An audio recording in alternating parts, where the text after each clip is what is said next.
Yo, so in this video we're going to be making cursed Lego creations once again. We're going to see just how far we can push it by making some really weird but also kind of interesting stuff. So get your eyeballs ready for this, because things are about to get really strange. A very bendy Lego figure. Okay, so to tackle this one I had to cut off his wrist and move that out of the way. Then I added a tube in between his arm and his hand, making sure to give it some weird bendy curves. And then I repeated the same thing for the other side. And just like that we have a minifig with very bendy arms, but we still need to do the legs, so I also cut them off. And don't worry, this doesn't hurt the minifig at all. And after moving his feet into position, I added in this blue tube that will actually act as his leg. Now let's just do the other side as well. And there you go, it's a bendy Lego minifigure. I'm not gonna lie, but he kind of looks like he would be satisfying to hold. Also, his running animation looks actually kind of funny now. Yeah, I'd say that's cursed. Alright, we're gonna make a minifig inside of a minifig inside of a... You get the point. So let's grab our old friend and carefully cut him in half. Once we've done that, we can bring in another Lego bloke, but make him about half the size, and simply slot him into place. The only thing we have to do now is to repeat this process a few more times. And this is kind of trippy to look at, not gonna lie. That was cursed.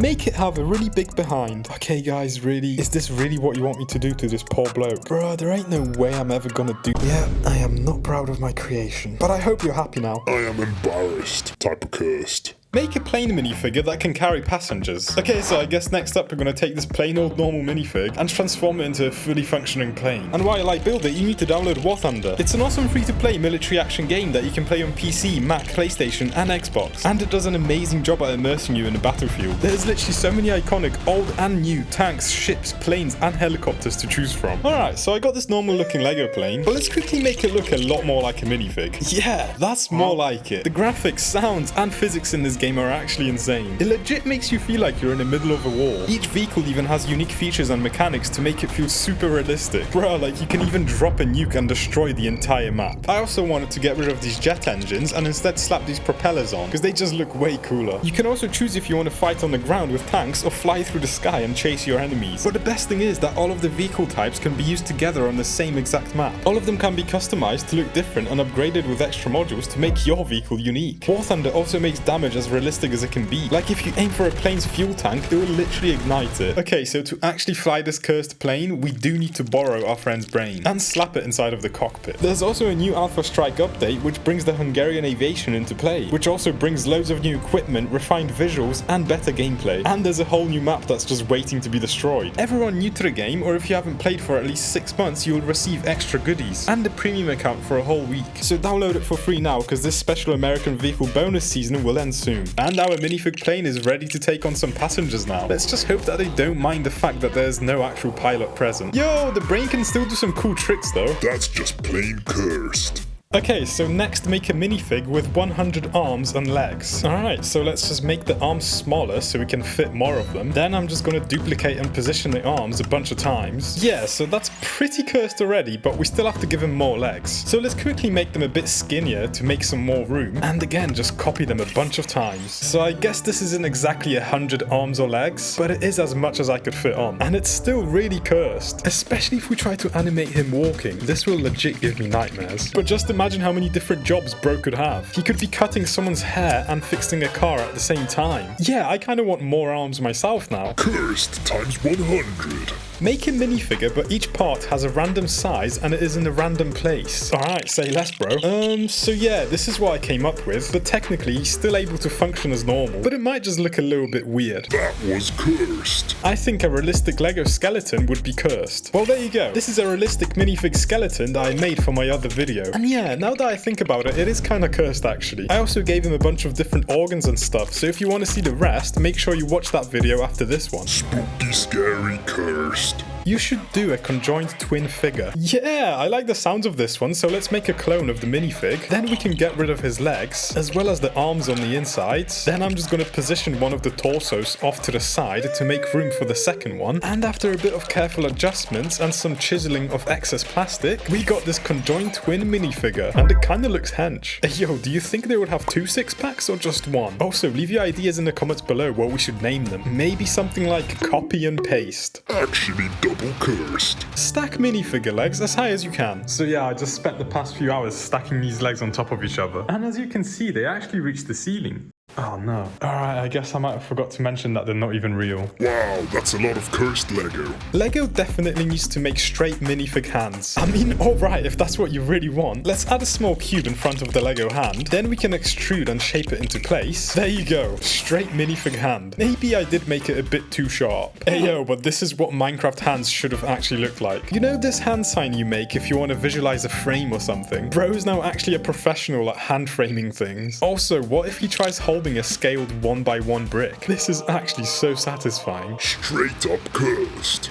Remember the smooth Lego brick? Do that but with smooth edges. So this time we're gonna recreate the same thing, but also make sure the edges are nice and round. So yeah, now we got this piece. It kinda just looks like someone melted a Lego brick, but I guess it could still be used for a few different things. Maybe as pillow pieces for a bed build. It also actually kinda looks like a piece of candy, but I doubt it tastes as nice. That was cursed. Make a minifig that holds a minifig that holds a minifig that— Alright, say less. Let's start by copying our boy over here. Bro is literally holding a tiny version of himself. Yo, Lego minifigs can finally play with Lego too. So yeah, this is a minifig holding a bunch of smaller minifigs that are holding each other. Huh? That was cursed within cursed within cursed with— Make his head as tall as you can. Alright, so let's grab his forehead and just start stretching it up. Yeah, that's pretty damn tall. If Bro fell over, there's no way he could even get back up. Imagine what happens if his hair grows out and he tries going to the barber. Broski's gonna need a whole crane to even reach the top of his head. But what if he wants to sleep? He's gonna need the biggest pillow in the world. Or if he just wants to go out in the sun, he's gonna need someone with a legit paint roller to apply sun cream to his head. Yeah, I can imagine life would be pretty hard with a noggin that big. long cursed. Lego gigantic smile. So let's open the texture, start erasing his original smile, and let's carefully draw a big happy one instead. I also felt a bit goofy, so I decided to give him some different eyes. Okay, this actually looks scarier than I thought. Yeah, I legit think I might have created some nightmare fuel right here. But this is gonna be the face I make if you don't smash the subscribe button right now. I'm actually scared. Combine a butterfly and a minifig together. So the first step of becoming a butterfly is finding a peaceful spot to rest. And then you literally just chill for like 2 weeks straight. 2 weeks later. Bosh, you're a beautiful butterfly with big wings. Now you can fly around, be free, and explore the world. Until some silly 5-year-old decides to smack you out of the air with the hand. Started from the bottom, now we're cursed. A minifigure with heads for hands and a hand for a head. So I guess the first thing we need to do is take off his head and hands. Then I'm gonna make the hand bigger and make it hold onto his neck. So yeah, this is now his new head. Then I can make the actual head smaller and position it where his hand would be, and just copy that to the other side. And that looks pretty cursed already. But I wanted to make it even worse, so I decided to add in a couple of eyes to the hand head. Also, I just realized that the only way that he can grab objects now is by literally biting them. Bro literally has to taste every single thing he wants to touch now. Also, does that mean that he would eat through his arms now? I don't even know what to say here other than cursed. Do a minifig that has turned into Lightning McQueen. Okay, so the first thing we need to figure out is which way would a car wear trousers? Both ways kind of make sense, I guess. So for now, I copped this Lego Lightning McQueen set, but I decided to give him some blue trousers at the back, and then I actually wanted to remove the stickers. And then I started turning the front of the car into the yellow minifig head color. Alright, so even though he has minifig colors, his face and eyes don't exactly match. So I decided to draw him a brand new minifig smile and slap that onto the bumper. Then I erased his original eyes and instead gave him a couple of black dots. Perfect! Now this is a Lightning McQueen, but a minifig. Ka-chow, ka-cursed. Make a prey mantis minifig. Alright, so let's take off his legs and instead replace them with a couple of these green pieces. And now we can rotate this entire torso part. And then for the legs, I decided to use normal minifig legs, but just made them slightly skinnier and longer. And we need 4 of those. Cool, bro's got actual legs now, but they do need to be green. Then moving up the minifig, I copied his arm and attached it back to the original one. And I used this green piece as the hand blade thingy, because it looks similar to the actual mantis one. And then obviously change the colors so they better match the rest. And now we need to make his head look less like a minifig and more like a mantis. So I added in some big eyes, which actually kind of look cute to be honest. And then I also gave him a couple of these teeth things. And lastly, he needs some antennas so he can sense the world around him. Though with eyes that big, I don't think he actually needs them. But there you go. That's a praying mantis if it was a minifig. So let's put him next to our butterfly. Damn, our insect collection is growing. Let me know if we should add anything else to it. Cool, so this is all the weird and cursed creations we made today. I really hope you guys enjoyed this video. Make sure to leave any more cursed Lego creation ideas you may have in the comments below.